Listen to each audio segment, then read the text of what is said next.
मन्दहासरुचिराननाम्बुजं पूजितं सुरनरोत्तमेर्मुदा धर्मनन्दनमहं विचिन्तये। ॐ श्री अवतारिणे श्री स्वामिनारायणाय नमो नमः। श्री हरिकृष्णाय घनश्यामाय नीलकंठाय श्री सहजानंद स्वामिने नमो नमः। बोलो स्वामिनारायण भगवाननी जय। श्री नारायण मुनि देवनी जय। बधाय भक्तोने जय स्वामिनारायण। જય સ્વામી. બોલો વિષ્ણુ ભગવત કેટલામું વચનામૃત આજે 14મું. વાંચવાનું? 14મું. ગઢડા પ્રથમનું 14મું. ગરુડા પ્રથમનું 14મું. નીલ ભગત સભા યાદ રાખજો. કાલની જે મોટી સભા છે આજે. બીજના. સ્વામિનારાયણ હરે સ્વામિનારાયણ હરે. સંવત 1876 ના માક્ષર વદી બીજને દિવસ સ્વામી શ્રી સહજાનંદજી મહારાજ શ્રી ગઢડા મધ્યે દાદા ખાચરના દરબારમાં શ્રી વાસુદેવ નારાયણના મંદિર આગળ લીમડાના વૃક્ષ હેઠે ઢોલિયા ઉપર દક્ષિણાદે મુખારવિંદે બિરાજમાન હતા અને માથે ધોળી પાગ બાંધી હતી અને ધોળો ખેસ પહેર્યો હતો અને ધોળી ચાદર ઓઢી હતી અને પીળા પુષ્પના તોરા પાગમાં બિરાજમાન હતા અને બે કાન ઉપર પીળા પુષ્પના ગુચ્છ બિરાજમાન હતા અને તે ગુચ્છની ઉપર ગુલાબના પુષ્પ બિરાજમાન હતા અને કંઠને વિશે પીળા પુષ્પના હાર બિરાજમાન હતા અને જમણા હાથમાં ધોળું જે સેવતીનું પુષ્પ તેને ફેરવતા હતા અને પોતાના મુખારવિંદને આગળ મુનિ તથા દેશ દેશના હરિભક્તોની સભા ભરાઈને બેઠી હતી. કેટલી સુંદર શણગાર અને શોભા છે ભગવાન સ્વામિનારાયણ. કયો હાલો આખી સભા યાદ રહે એવું તમતાર નથી? થોડું ઘણું તો રહે ને. બોલો બે અડધી અડધી કહેજો એટલે આખી સભા પૂરી થઈ જાય. સંવંત 1876ના માક્ષર વદી બીજને દિવસે શ્રીજી મહારાજ શ્રી ગઢડા મધ્યે દાદા ખાચરના દરબારમાં લીમડાના વૃક્ષ હેઠે વિરાજમાન હતા અને સર્વ શ્વેત વસ્ત્ર ધારણ. ના ના વાસુદેવના નહીં કહી દીધું. પછી દક્ષિણે મુખારવિંદે વિરાજ. દક્ષિણાનું મુખારવિંદ કયું થાય? દરિયા મંદિર છે. અચ્છા. ઈ ઓરડા પડાય ને કે ત્યાં મંદિર ત્યાં. બનાવ્યું. ઈ દક્ષિણાના બારના ઓરડા હતા. ઈ બાજુ મહારાજ બિરાજમાન મન હતા અને સર્વ શ્વેત વસ્ત્ર ધારણ કર્યા હતા અને શ્વેત જ હતા ને? ભાગતી ને સફેદ ખેસ પહેર્યો હતો. શ્વેત અને સફેદમાં ધોળો. ઓકે, એક જ થયું ને? ઈ જ કીધું. થોડો ખેસ પહેર્યો. ધોળો ખેસ, ધોળી પાગ અને બીજું શું હતું? હાથમાં સેવ નહીં નહીં, ત્રણ વસ્તુ ધોળી હતી ને? ભાગમાં પીળા પુષ્પનો તોરા, પછી પીળું બધું કાનમાં હતું. પીળા ગુચ્છ હતા, ગુચ્છ પીળા હતા. પુષ્પ ને એની ઉપર ગુલાબનું ફૂલ હતું. ને હાથમાં ગળામાં બી કંઈક હતું ને? પીળાનું જ હતું. પીળા પુષ્પના હાર હાર. હાર પહેર્યા હતા અને જમણા હાથમાં સેવતીનું ધોળું ધોળું પુષ્પ પુષ્પ પહેરવતા હતા અને મુખારવિંદની ત્યાં આગળ સામે સંતો તથા દેશ દેશના હરિભક્તોની સભા ભરાઈને બેઠી હતી. ધોળી ચાદર ઓઢી હતી, ધોળો ખેસ પહેર્યો હતો, ધોળી. માથે ધોળી પાગ બાંધી હતી. હા, ધોળો ચાદર ઓઢી હતી. હા, એ જ. અને ફૂલના તોરા સુંદર શોભા ભગવાનની. પીળા પુષ્પના તોરા હતા હમ. અને પીળા પુષ્પના હાર. હાર હતા. પછી શ્રીજી મહારાજે મુનિ પ્રત્યે પ્રશ્ન પૂછ્યો છે. એક હરિજન છે તે સંસારને તજીને નિસર્યો છે અને અતિ તીવ્ર વૈરાગ વાળો તો નથી, અને દેહે કરીને તો વર્તમાન યથાર્થ પાડે છે અને મનમાં થોડી થોડી સંસારની વાસના રહી છે તેને વિચારે કરીને ખોટી કરી નાખે છે એવો એક ત્યાગી ભક્ત છે. શ્રીજી મહારાજે મુનિ પ્રત્યે પ્રશ્ન પૂછ્યો. મુનિઓને મહારાજે પ્રશ્ન પૂછ્યો, પોતે ભગવાન બોલ્યા. એક હરિજન છે, એક હરિજન એટલે એક ભગવાનનો ભક્ત છે. એ મહારાજ કે સંસારને તજીને નિસર્યો છે, સંસાર છોડી દીધો છે એને અને ભગવાન ભજવા વયો છે, પણ એને અતિ તીવ્ર વૈરાગ્ય નથી. વૈરાગ્ય તો ખરો, પણ તીવ્ર વૈરાગ્ય એટલે અતિ વૈરાગ્ય, જેને ભગવાન સિવાય ક્યાંય હેત જ ન થાય. અતિ કોઈ પદાર્થમાં મોહ ન પામે. એ તીવ્ર વૈરાગ્ય તો નથી મહારાજ કે, પણ દેહે કરીને એટલે શરીરે કરીને વર્તમાન તો યથાર્થ પાડે છે. જે આપણા 5 વર્તમાન ભગવાનને બતાવે એ તો પૂરેપૂરા પાડે છે, પણ મનમાં થોડી થોડી સંસારની વાસના રહે છે. તો એને વિચારે કરીને પાછું ખોટી કરી નાખે છે. એવો તો એક ત્યાગી ભક્ત છે મહારાજ કે. અને તેને ભગવાનનો નિશ્ચય પણ દ્રઢ છે. ભગવાનનો નિશ્ચય, ભગવાનની નિષ્ઠા દ્રઢ છે કે આ નિશ્ચય ભગવાન સ્વામિનારાયણ છે, એવી દ્રઢ નિષ્ઠા છે. અને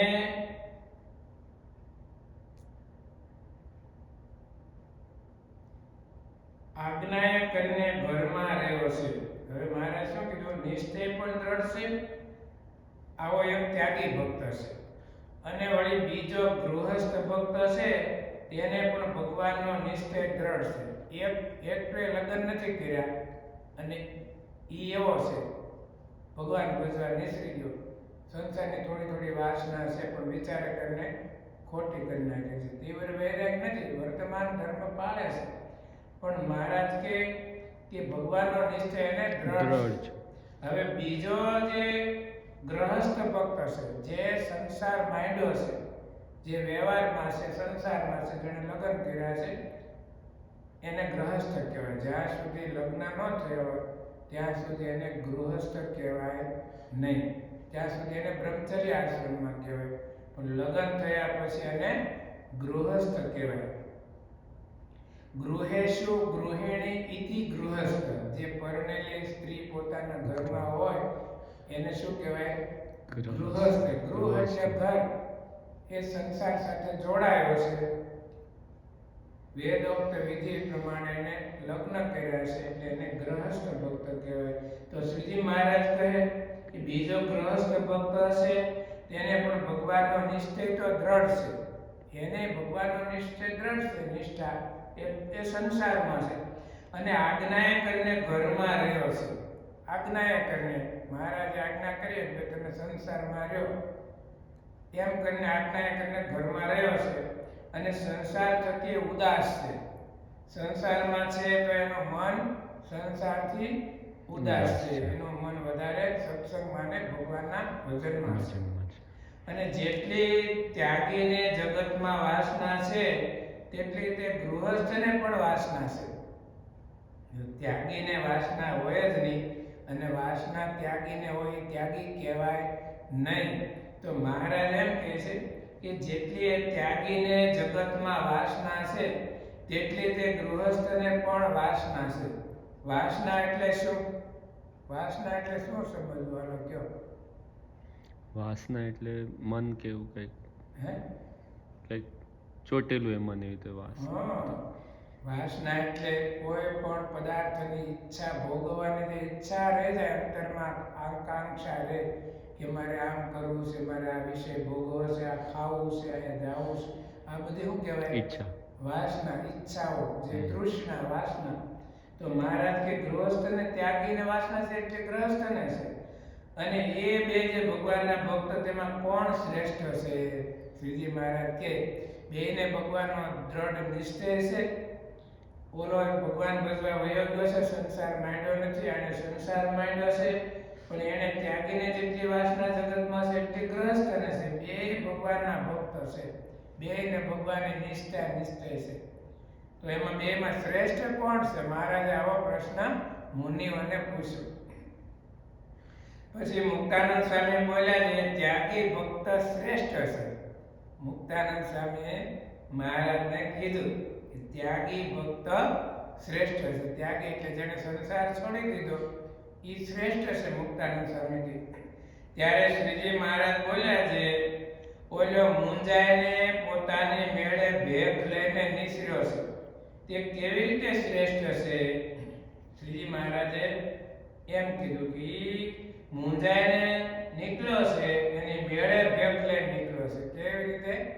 એની પોતાની હાથે ભેખ લઈને નીકળ્યો છે, મુંજાઈ નિસર્યો, તો એ કેવી રીતે શ્રેષ્ઠ છે? અને ગૃહસ્થ તો આજ્ઞાએ કરીને ઘરમાં રહ્યો છે તે કેવી રીતે ન્યૂન છે?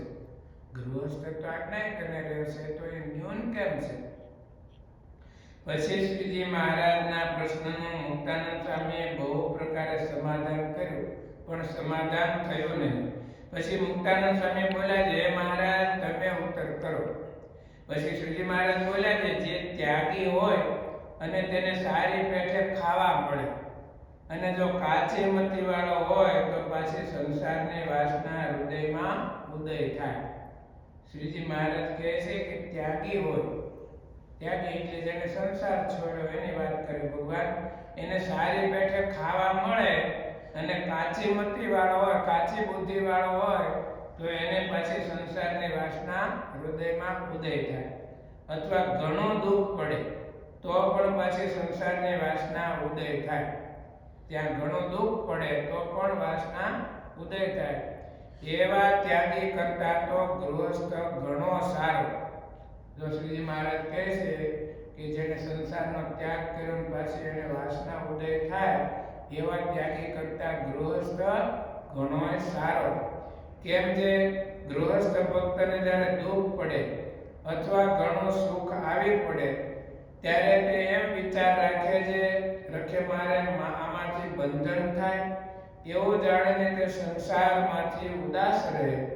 માટે ત્યાગી તો તે ખરો જે જેણે સંસાર મૂક્યો ને પાછી સંસારની વાસના રહે જ નહીં. અને ગૃહસ્થ તો વાસનાવાળા ત્યાગી કરતા ઘણો શ્રેષ્ઠ છે. જો શ્રીજી મહારાજ શું કીધું કે ગૃહસ્થ તો એવો વિચાર રાખે, સુખ આવે દુઃખ આવે તો એવો વિચાર રાખે કે આમાંથી રખે ને મને કઈ બંધન થઈ જાય ભગવાન સિવાય, એવું જાણીને સંસારમાં રહે પણ ઉદાસ રહે. માટે મહારાજ કે ત્યાગી તો તે ખરો, એ સાચો ત્યાગી એ કહેવાય કે સંસાર મૂક્યો પાછી સંસારની વાસના જ ન રહે. અને ગૃહસ્થ તો વાસનાવાળા ત્યાગી કરતા ઘણો શ્રેષ્ઠ છે, સારો છે. વાસનાવાળા ત્યાગી કરતા ગૃહસ્થ ભક્ત ઘણો શ્રેષ્ઠ એટલે ઘણો સારો છે. જો ગૃહસ્થના ધર્મ સચવાય તો, અહીંયા ભગવાને કડક શબ્દ કીધો કે ગૃહસ્થ શ્રેષ્ઠ શું કામ છે? એ ધર્મ એના સચવાય તો શ્રેષ્ઠ છે. ગૃહસ્થાશ્રમમાં રહીને 5 વર્તમાન પાળે, ભગવાનનું ભજન કરે, ધર્માદો કાઢે, નિયમ ધર્મનું પાલન કરે, આવી રીતે ભગવાનની નિષ્ઠા રાખીને ધર્મ જેમ કીધા એમ યથાર્થ પાળે તો એનો ધર્મ જો સચવાય તો વાસનાવાળા ત્યાગી કરતા ગૃહસ્થ શ્રેષ્ઠ છે. પણ ગૃહસ્થના ધર્મ તો ઘણા કઠણ છે અને અનંત પ્રકારના સુખ દુઃખ આવી પડે ત્યારે સંતની સેવામાંથી અને ધર્મમાંથી મનને આડું અવળું ડોલવા દે નહીં. ઊંઘ ન આવતી ને થોડું કેવું બાકી છે, એકાદશી છે, મહારાજે સત્સંગને એમાં બહુ દુર્લભતા બતાવી. સત્સંગ એટલે અતિ ઉત્તમ છે, બધા કરતા શ્રેષ્ઠ છે. અને ભગવાનની વાતો સાંભળવી, ભગવાનની વાતો કરવી એને સત્સંગ કહેવાય. તો મહારાજ કહે છે કે ગૃહસ્થ કેવો છે? અનંત વિડંબણા વાળો સંસાર છે. એને સુખ દુઃખ આવી પડે અને તોય પણ સંતોની સેવામાંથી અને ધર્મમાંથી મનને આડું અવળું ડોલવા દે નહીં. અને એમ સમજે જે સંતનો સમાગમ મળ્યો છે તે તો મને પરમ ચિંતામણી અને કલ્પ વૃક્ષ મળ્યો છે. 2 દ્રષ્ટાંત આપ્યા ભગવાને. ગૃહસ્થ ભક્ત એમ માને કે સંતનો સમાગમ મને મળ્યો છે તો પરમ ચિંતામણી અને કલ્પ વૃક્ષ મળ્યો છે. એમ માને. કલ્પવૃક્ષ કેવું હોય, એની નીચે જે સંકલ્પ કરો ને સિદ્ધ થાય. અને પારસપણે ચિંતામણી, કોઈના હાથમાં હોય મહારાજ કે તો જે ચિંતન કરે એને એ પ્રાપ્ત થાય. એમ માને કે સંતનો ભગવાનના એકાંતિક સાધુનો સમાગમ મળ્યો એ મને પરમ ચિંતામણી તુલ્ય મળ્યું છે એમ માને. અને ધન દોલત દીકરા દીકરી એ તો સર્વે સ્વપ્ન તુલ્ય છે. આ સંસારની ધન દોલત સુખ સાહેબી સંપત્તિ દીકરા દીકરી જે કાંઈ છે મહારાજ કે કેવું સમજે ગ્રસ્ત બધું સ્વપ્ન તુલ્ય છે. અને સાચો લાભ તે સંતનો સમાગમ મળ્યો એ જ છે એમ સમજે. અને ગમે તેવું ભારે દુઃખ આવી પડે પણ તેણે કરીને પાછો પડે નહીં એવો જે ગૃહસ્થ તે અતિ શ્રેષ્ઠ છે. જો આવો ગૃહસ્થ સંસારમાં હોય તો એ મહારાજ કેવો ભક્ત શ્રેષ્ઠ છે બધાય કરતા. ગમે તેવું દુઃખ પડે તો એ પાછો પડે નહીં સત્સંગમાંથી અને સત્સંગને અમૂલ્ય માને. અને સૌ કરતા ભગવાનના ભક્ત થવું એ ઘણું કઠણ છે. મહારાજ કે ભગવાનના ભક્ત થવું. શું કામ કઠણ કીધું છે? સંસારના સુખનો મોહ મૂકવો પડે, વાસના છોડવી પડે, ભગવાનમાં હેત કરવું પડે. એટલે મહારાજ કે ભગવાનના ભક્ત થવું સૌ કરતા શ્રેષ્ઠ છે. અને ભગવાનના ભક્તનો સમાગમ મળવો ઘણો દુર્લભ છે. જો બહુ મોટા ભાગ્ય હોય એને ભગવાનના સંતનો ભગવાનના ભક્તનો સમાગમ મળે એમ શ્રીજી મહારાજ પોતે કહે છે. ઘણો દુર્લભ છે. દુર્લભ એટલે બહુ મહેનતે કરીને ન પ્રાપ્ત થાય અને સહેજે મળી જાય ને એવો દુર્લભ છે. એમ કહીને તે ઉપર શ્રીજી મહારાજે ભગવાન અને સંતના મહિમાના મુક્તાનંદ સ્વામીના કીર્તન ગૌરાવ્યા. પછી મુક્તાનંદ સ્વામીએ પ્રશ્ન પૂછ્યો છે, શ્રુતિમાં એમ કહ્યું છે જે અંતે યા મતિ સા ગતિ. શ્રુતિ એટલે વેદ. મુક્તાનંદ સ્વામી મહારાજને પ્રશ્ન પૂછ્યો, મહારાજ શ્રુતિમાં એમ કહ્યું છે કે અંતે યા મતિ સા ગતિ, એવી રીતે કહ્યું છે જે અંતકાળે ભગવાનને વિશે મતિ રહે તો ગતિ થાય અને ન રહે તો ન થાય. એવો એ શ્રુતિનો અર્થ ભાષે છે. ત્યારે ભક્તિ કરી હોય તેનો શો વિશેષ છે? આવી રીતે મહારાજને પૂછ્યું કે શ્રુતિમાં તો આવું કીધું છે કે અંતકાળે ભગવાનને વિશે મતિ એટલે બુદ્ધિ, ભગવાનના સ્વરૂપમાં સ્મૃતિ રહે તો ગતિ થાય ને ન રહે તો ન થાય. તો ભક્તિ કરી હોય, શ્રુતિનો એવો અર્થ દેખાય છે, તો ભક્તિ કરી હોય એનું શું? ભગવાનનો ભક્ત આખી જિંદગી ભજન કર્યું હોય, ભક્તિ કરી હોય તો મહારાજ કે શું કીધું? આવું શ્રુતિ એમ કીધું અંતે મતિ રહે તો ગતિ થાય. તો ભક્તિ કરી એનું શું? પછી શ્રીજી મહારાજ બોલ્યા છે, જેને સાક્ષાત ભગવાનની પ્રાપ્તિ થઈ છે તેને અંતકાળે સ્મૃતિ રહે અથવા ન રહે તો પણ તેનું અકલ્યાણ થાય નહીં. સાક્ષાત ભગવાન આપણને મળ્યા છે ને નથી મળ્યા? પ્રત્યક્ષ ભગવાન સ્વામિનારાયણનો આશરો થયો, સાક્ષાત પરમાત્મા આપણને મળ્યા છે. તો શ્રીજી મહારાજ એવું કહે છે કે જેને સાક્ષાત ભગવાનની પ્રાપ્તિ થઈ તેને અંતકાળે સ્મૃતિ રહે અથવા ન રહે તો પણ તેનું અકલ્યાણ થતું નથી. તેની તો ભગવાન રક્ષા કરે છે. અને જે ભગવાન થકી વિમુખ છે તે તો બોલતા ચાલતા દેહ મૂકે છે. જો શ્રીજી મહારાજ કે ભગવાનથી વિમુખ છે, જેને ભગવાનનો આશરો નથી, ભગવાનનું કોઈ દિવસ નામ લીધું નથી, જે સત્શાસ્ત્રોને ધર્મને નીતિને માનતો નથી, તીર્થોને માનતો નથી, તો આવો જેને મહારાજ કે વિમુખ છે ભગવાનથી અને કદાચ બોલતા ચાલતા દેહ મૂકે, બોલતા બોલતા શરીર મૂકે તો પણ તેનું કલ્યાણ થતું નથી અને મરીને યમપુરીમાં જાય છે. મરીને ક્યાં જાય છે? વિમુખ યમપુરીમાં જાય છે. અને કેટલાક પાપી કસાય હોય તે બોલતા ચાલતા દેહ મૂકે છે અને ભગવાનનો ભક્ત હોય અને તેનો અકાળ મૃત્યુ થયો તે માટે શું તેનું કલ્યાણ થશે? અને તે પાપીનું શું કલ્યાણ થશે? મહારાજ કહ્યું કેટલાય પાપી જે હોય અને તે બોલતા ચાલતા દેહ મૂકે અને ભગવાનનો ભક્ત હોય તેનો અકાળ મૃત્યુ થયું. અકાળ મૃત્યુ એટલે માનો કે ભગવાનનો ભક્ત હોય, કોઈનું એક્સિડન્ટ થઈ ગયું અથવા તો કૂવામાં કોઈ બીજી ત્રીજી રીતે ઓચિંતાના પડી ગયા અને પાણીમાં ડૂબી જઈને કોઈ નદીમાં નાવા ગયા ડૂબી જઈને મૃત્યુ થઈ ગયું. આત્મહત્યાની કુદરતી રીતે મૃત્યુ થઈ ગયું એ અપમૃત્યુ કહેવાય. તો પણ મહારાજ કે તેનું અકલ્યાણ થતું નથી. ભગવાનના ભક્તનું તો કલ્યાણ જ થાય. અને તે પાપીનું શું કલ્યાણ થશે? નહીં જ થાય. ત્યારે શ્રુતિનો અર્થ એમ કરવો છે, જેવી હમણાં એને મતિ છે તેવી અંતકાળે ગતિ થાય છે. હમણાં જેવી બુદ્ધિ છે એવી મહારાજ કે અંતકાળે ગતિ થાય છે. માટે જે ભક્ત છે તેની મતિમાં એમ રહ્યું છે કે મારું કલ્યાણ તો થઈ રહ્યું છે, તો તેનું કલ્યાણ અંતકાળે થઈ જ રહ્યું છે. અને જેને સંતની પ્રાપ્તિ નથી થઈ અને ભગવાનના સ્વરૂપની પણ પ્રાપ્તિ નથી થઈ, તેની મતિમાં તો એમ વર્તે છે કે હું અજ્ઞાની છું અને મારું કલ્યાણ નહીં થાય. તો જેવી એની મતિ છે તેવી એની અંતકાળે ગતિ થાય છે. મહારાજ કે જેને ભગવાનની પ્રાપ્તિ નથી થઈ, ભગવાનના સંતની પ્રાપ્તિ નથી થઈ, એની મતિમાં એટલે એની બુદ્ધિમાં તો એમ રહેશે કે મારું કલ્યાણ નહીં થાય, એમ એની બુદ્ધિમાં વર્તે છે.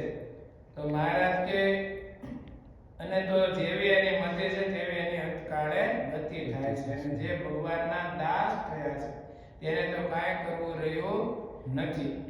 એના દર્શને કરીને તો બીજા જીવનું કલ્યાણ થાય છે. ભગવાનના ખરેખર દાસ થયા છે તો મહારાજ કે એનું કલ્યાણ થાય એમાં શું કહેવું? એના દર્શને કરીને તો બીજા જીવનું પણ કલ્યાણ થાય, તો એનું કલ્યાણ થાય એમાં શું કહેવું? પણ ભગવાનનું દાસ પણ આવવું તે ઘણું કઠણ છે.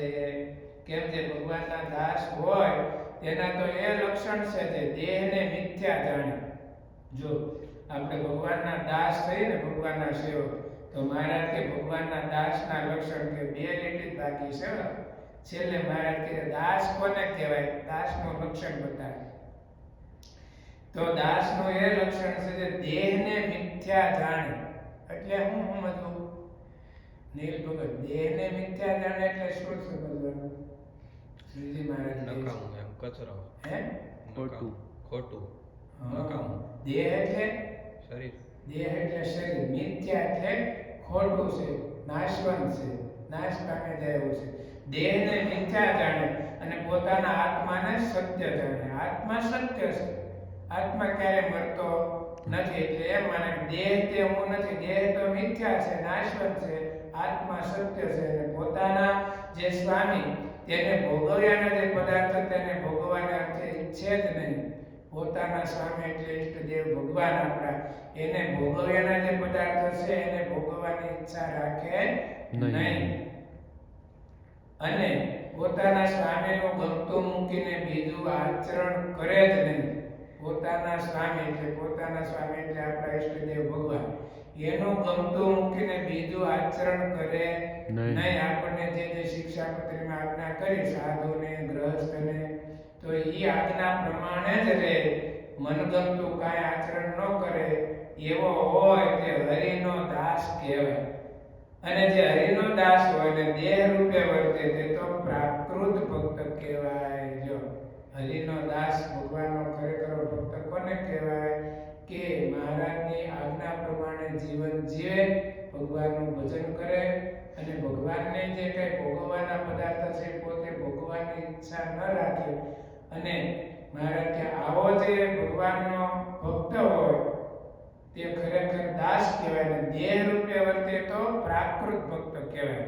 પ્રાકૃત એટલે હાવ સામાન્ય, જેને કાંઈ ગતા ગમત નથી એવો, એને એવો પ્રાકૃત ભક્ત કહેવાય. એટલે દેહ રૂપે વર્તવું નહીં, આત્મા રૂપે વર્તવાનો પ્રયત્ન કરવો અને ભગવાનને પોતાના આત્મા રૂપમાં ધારી અને ભજન કરવું. ઇતિ વચનામૃતમ, એવી રીતે ગઢડા પ્રથમનું 14મું વચનામૃત થયું. હવે સભા કહી દો એટલે પછી શ્રીપતિને કરીએ. હવે તો યાદ રહે, આપણે રિપીટેશન કર્યું હતું, બરાબર? હાલો, અડધી સભા તમે કહો, અડધી કે બાકી રહી હું કહું. સંવંત 1876 માગશર વદી બીજને દિવસે શ્રી ગઢડા મધ્યે દાદા ખાચરના શ્રીજી દરબારમાં મહારાજ. શ્રીજી મહારાજ શ્રી ગઢડા મધ્ય શ્રી ગઢડા મધ્યે દાદા ખાચરના દરબારમાં વાસુદેવ નારાયણના ઓરડાની સામે લીમડાના વૃક્ષ નીચે વિરાજમાન હતા. દક્ષિણાદાર મુખારવિંદ. દક્ષિણાદા મુખારવિંદ સામે વિરાજમાન હતા અને પોતે સફેદ ખેસ અને સફેદ પાગ પહેરીથી ધોળી. શ્વેત ખેસ પહેર્યો તો, શ્વેત ચાદર ઓઢીથી, શ્વેત પાક પાક બિરાજમાન હતી. સફેદ તો કીધું. હા, ધોળી નહીં જ. તમે મેં સફેદ કીધું ત્યારે તમે ધોળી કીધું. હવે તો સફેદ ચાદર ઓઢીથી ને સફેદ પાગમાં હા, પીળા શ્વેત, બરાબર. શ્વેત અને પીળા દોરા લટકતા હતા અને ગળામાં પીળા પુષ્પનો હાર પહેરેલો હતો. જમણા હાથમાં કેવું ધોળું સેવતીનું ધોળું પુષ્પ સેવતીનું ફૂલ પહેરતા ફેરવતા હતા અને પીળાની ઉપર કઈક ગુલાબનું લાલ પણ હા, પીળા પુષ્પના ગુચ્છ હતા, એમાં ગુલાબના એમના ઉપર ફૂલ, ગુલાબના ફૂલ ફૂલ હતા. બિરાજમાન હતા. બહુ સુંદર લ્યો. મહારાજને આખી આખી સભા થઈ. આવી રીતે આપણે વચનામૃત વાંચીએ ને, પહેલા સભાનું ધ્યાન કરવાનું, એકદમ વાંચીને જવાનું. પહેલા સભામાં આમ નિરખીને એક ચિત્તેથી વાંચવાનું, પછી આપણને બેઠા બેઠા દર્શન થાય કે મારા દાદા ખાચરના દરબારમાં સુંદર આવા વસ્ત્રો ધારણ કરીને બિરાજમાન છે, પોતાની આગળ મુનિ બેઠા છે, મહારાજ પ્રશ્ન પૂછે છે, કેવા હાર તોરા બધું આમ દર્શન થાય. એટલે સભાનંદ સંતોએ આગળ એટલે લખ્યું, પહેલા એનું ધ્યાન કરવાનું 2 મિનિટ, તરત વાંચવા નહીં માંડવાનું, પછી વાંચવાનું. એટલે આપણે પછી એમ માનવાનું કે હું દેહ નથી, હું આત્મા છું અને હું મુક્ત છું, ભગવાનનો ભક્ત છું. હું પણ મહારાજની સભામાં બેઠો બેઠો ભગવાનને વચનામૃતનું પાન કરું છું, એવું ધારીને વચનામૃત વાંચવાનું. સહજાનંદ શ્રી મહારાજની જય. શ્રીપતિમ શ્રીધરમ સર્વદેવીશ્વરમ ભક્તિધર્માત્મજમ શ્રી વાસુદેવમ હરે માધવમ કેશવમ કામદમ કારણમ શ્રી સ્વામિનારાયણમ નીલકંઠ